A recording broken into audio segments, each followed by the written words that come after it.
Hello, everyone. This is Sharon Creations by Carrie. It's Carrie. I have some cards again.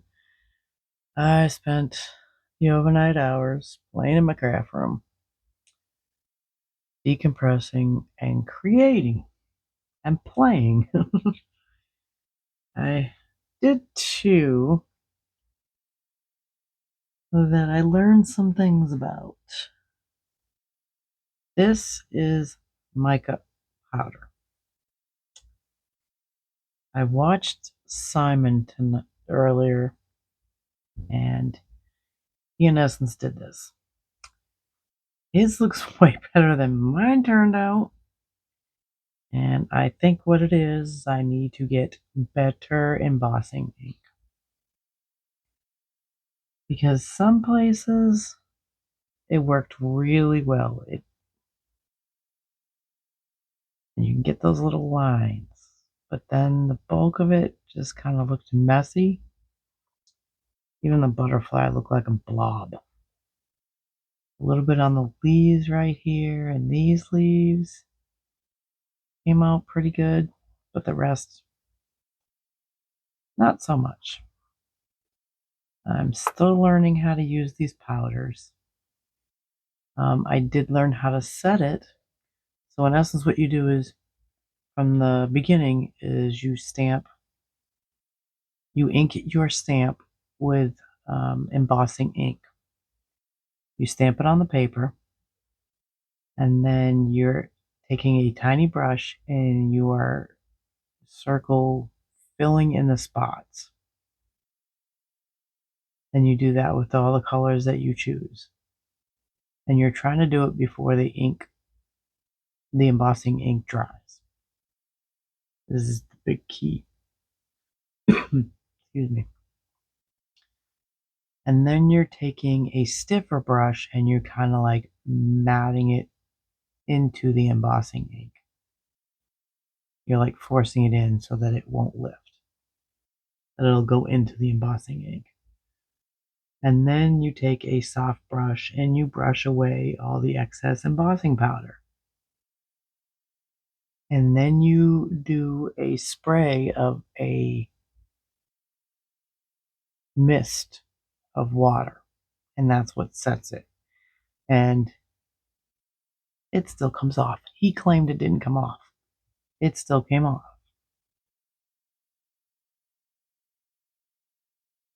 And this paper is quite curled from being wet. I heat set, dried it. The paper curled up like crazy, and as you can see, still getting embossing powder on me, or mica powder on me. I've almost given up on the mica powder. I'm not sure. It just still, I mean, I thought that I did exactly what I was shown in the video, and it is still pretty much a fail. The paper got wet enough to where the paper curled and is stiff. It's not wet anymore, but the powder's still coming up. So I don't know. I followed exactly what Simon. He's real popular in the card making. So anytime you hear Simon, you don't even remember Hurley or something like that. He's got his own stamps and whatever. And then I played with the embossing powder again.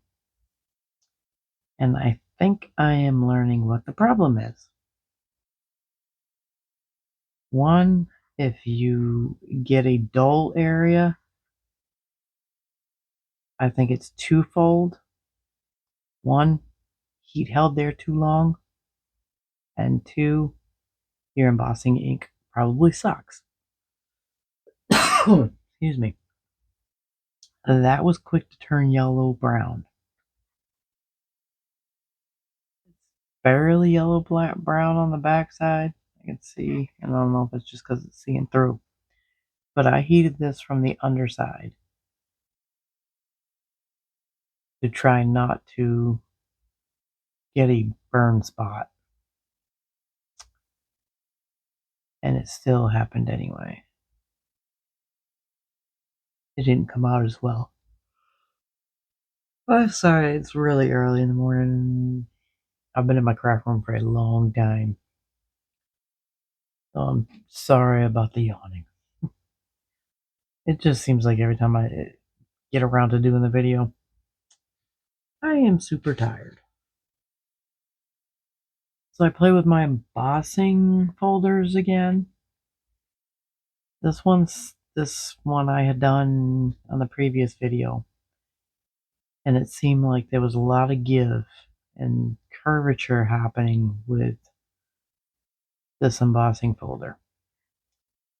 So I did it twice on this cardstock, which is the same as this cardstock, just different colors, came from the same pack. And this green, dark green, seemed to hold it better and flatter than this green, this fluorescent green, lime green. It did hold up better than when you ink it and whatever else. I think I embossed it too. I'm seeing it in this one spot right here, and it feels like it's because there's an air bubble. Like there's a gap there because it curved, the paper curved. Not the worst card I've ever done. It kind of adds some character to it. But I'm noticing that this embossing card doesn't like to be inked or anything like that. So it held up even better once it wasn't inked. And then I had dug into my scrapbooking stuff and found this little sign. I didn't like the frame that it had. And the other frame that it had was too big, which is basically designed for a 12 by 12 sheet. I just threw some orange card stock on the corners and then trimmed off the excess. My alignment, not very good, but I still like it anyway. It's simple, but nice at the same time. And then this other fall card, I had seen, goodness, did it. Darn, can't remember her name. Was it Sam from the UK? Calicott or something like that? Was that her? God, I can't remember now. I'm watching so many people that I'm forgetting who I saw the idea from. But it's a good possibility it was Sam. But she had, and I'm sorry if it's not her and it's somebody else. That's going to drive me nuts now. But she had taken a sheet of the double-sided tape in a wide band roll and just put it over the top of her um, top layer piece, trimmed it, peeled it back, and had taken strips that she previously cut up and just laid them down. So that's what I did. I ended up ordering wider double-sided tape and got impatient waiting for it to show up. It landed, it went through customs, it went to the airport. That's the last I knew. So I got impatient waiting to try this technique. And then I just taken a piece of matching cardstock and did a strip. And then I put it to the side that way. And then put the little tag. I noticed that I had a small gap between it was either these two colors, the orange and the green, or it was the pattern paper and the green. I can't remember.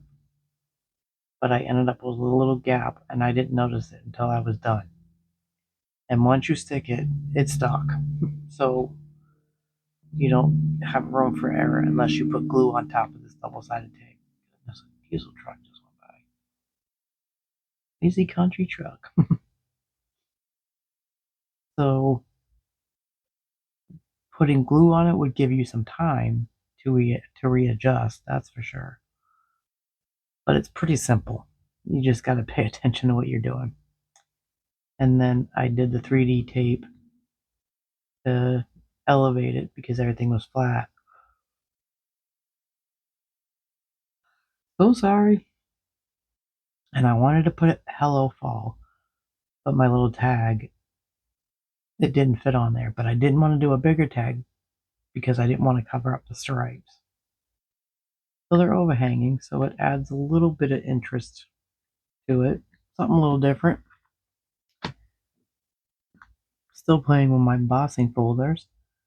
This was the heart one.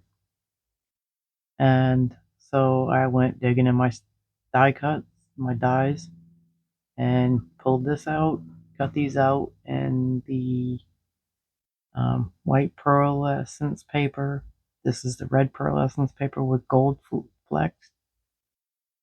And this is, I don't even, it's almost like a holographic type pearlish color. It doesn't have the gold in it, but it's also not real noticeable being that thin. But it adds some shine to it, which matches this. But you definitely can see it more in the word love. Not even close to Valentine's Day or anything like that, but I was playing. And then I picked out these two embossing folders, which Simon also said, oh, you can double emboss. So one of his videos, you can double emboss. Well, I did the polka dots and then I did the butterfly. So you're basically doing a background emboss and then you're doing a feature type picture embossing. And in essence, what it did was it washed out the background embossing. You can still see it a little bit, but it pretty much flattened the background emboss. His didn't. So I don't know what I did that caused mine to wash out. So sorry. I can't go to bed until I give the pup meds, and I have to wait a couple hours. This one, it did the same thing. This was the big polka dots. And it washed it out quite a bit on the background. It seemed like it held up in some spots in the emboss section, but it didn't come out the way he did it. So I don't know what I did wrong. I mean, you can still see it more with the little dots than you can with the big dots. But that was pretty much the only embossing folders I had that were solid. Holy cow, I'm so sorry. And then I just added a little hello. I tried to do one and do with the hello in a complementary color. And I was struggling to figure out what color would go with this yellow. So white went on. Pink, it kind of clashes with the white now. Like, I don't know. It's fine. And then, still playing with the embossing folders. I did a polka dot on a pink glitter paper. And then I did this, cut out the Merry Christmas on the white pearlescence paper. And again, pulled out this embossing folder, but did it in the pink. And it seemed to do pretty well with it. But then I was noticing in some spots it was cracking. So glitter paper is not a good embossing for this embossing one. I really like this one, but it's seeming to give me such a hard time. I don't know what the deal is. I ordered a. Is it in this order coming? I think I ordered a couple of more embossing folders, and there was a reason I did. I had seen something that Miriam did, and now I'm frustrated because I don't remember what it was, and I once again should have wrote it down, but I didn't write it down. So I had gotten a couple of embossing folders that have trees. One of them has snowflakes, and the other one has flowers on it. Now I have to go digging through Miriam's videos to see what I did, what I was gonna do. And this is the card that Miriam had done, and I replicated with the items that I had, and it finally dried, so I was able to put it on the card base. So it'll be a stand-up card base. So messing with the glitter again, I played some more. They're so wet, so I can't mount them to any cards yet. However, I went with the going for a Christmas feel, going for the Christmas colors. There's a whole lot of explosion of silver and a little bit of red. I was dumping and pouring, and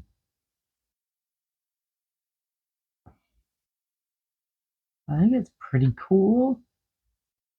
It's just a whole lot of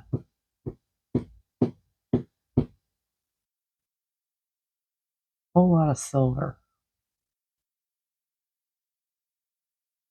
So I'm not sure what color I should have gone with. Sorry.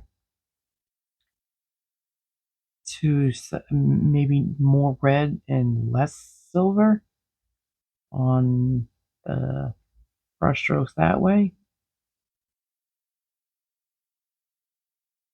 So I'm thinking that's how that one probably should have been done, because it everything gets lost. There's silver snowflakes, so I think I should have done more red. And then I attempted a Halloween one. I was looking at my glitters and my sequence, and I really didn't have anything for Halloween. So I kind of took, there was shapes. I had shapes like ovals and circles.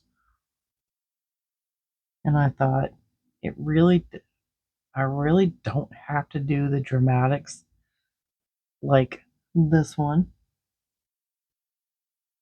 where it's completely different colors in the center. So I played with this one. I think it actually looks pretty cool. And being on black cardstock, I haven't played with black cardstock before today. Sorry. But I think that one looks pretty stinking cool. And then I cut out some bats with the black pearlescent paper, so that they would definitely stand out against the matte black. So I'm pretty sure I'm going to give that card to my friend. Um, Probably the week, the Friday before Halloween. I'll probably give that one to her. I was going to do an orange boo die cutout, but then I thought the front needs to speak for itself, so I'm going to put the boo inside when I do when I finish off the inside. I will do an orange boo in the inside, and probably some way, I don't know yet, do Happy Halloween. But that was my fun for the evening, and I hope I inspired you to play with what you have, watch videos of how-tos from very talented people, and run with creativity. Sit and look at what videos you've seen and think about what you have and how you can create something in the lines of what they showed you, but adding your own spin to it. I love to watch what somebody else has done and take a majority of the techniques that they give, but then put my own spin on it and use what I have. And I pretty much did that with these three cards because Miriam's sequence in the middle that she did is totally different than what I have. And but the technique is still there. And she was like, "You got to try it." So I also eventually am going to try the tree style that she told on that video of making a single line going down as the tree trunk and then doing those swipes for branches. And I think she didn't really say, but I think the sequence probably goes straight down the middle for the trunk of the tree, and then it being the glitter of the curl outs. So I'm not buying any more glitter. I'm using what I have because I bought some last year to do ornaments, and then I had some already. The only thing that stinks is I'm limited on white. I don't have white anymore, and the white I do have has speckles of pink in it. So I may end up buying one more glitter just because I want that snowy look, but who knows? But I hope you enjoyed it, and I hope that you get a chance to play with what you have. I know some of you do not want to mess with glitter, and I swore that after I did those ornaments, prior to doing the ornaments last year, I was never going to touch glitter again. And then I started making those ornaments because I just had to, and I made a ton of them too. I got carried away. I have a tendency to like go all in, and I went all in, and then it was 2 years ago I did that. Last year I didn't even hang up half of them because I made so many of them that it was just ridiculous. And I am not making an ornament this year. Unfortunately, I still have some blanks. So who knows what I might end up coming up with. I'm hoping that I can come up with some neat ideas because I think it would be fun. Ooh, just thought of something. Mod Podging the inside of an ornament and putting die cuts inside. That might be interesting. Well, who knows? With some sequins and some Christmas bits. Who knows? I'll probably never get to it because a million and one ideas just pop up every week. But I really need to write them down. But next week, I think I'm going to do more fall and start dabbling into making the Christmas ones. I've already set aside dies for next week that I have not done yet, and I really need to get those cut because they've been bugging me since I bought them. And then I'm pretty sure I bought some more dies. I don't even remember which ones I bought. I remember embossing photos, but I can't remember what dies I bought, if I bought any dies. So hopefully that haul will be here next Wednesday. And then I will also probably fingers crossed, have a haul for you from Hobby Lobby and possibly Dollar Tree too. So hopefully I have enough energy Saturday to hit both stores after work. So thanks for watching. Hit those buttons and I will catch you on the next one. Thank you. Bye.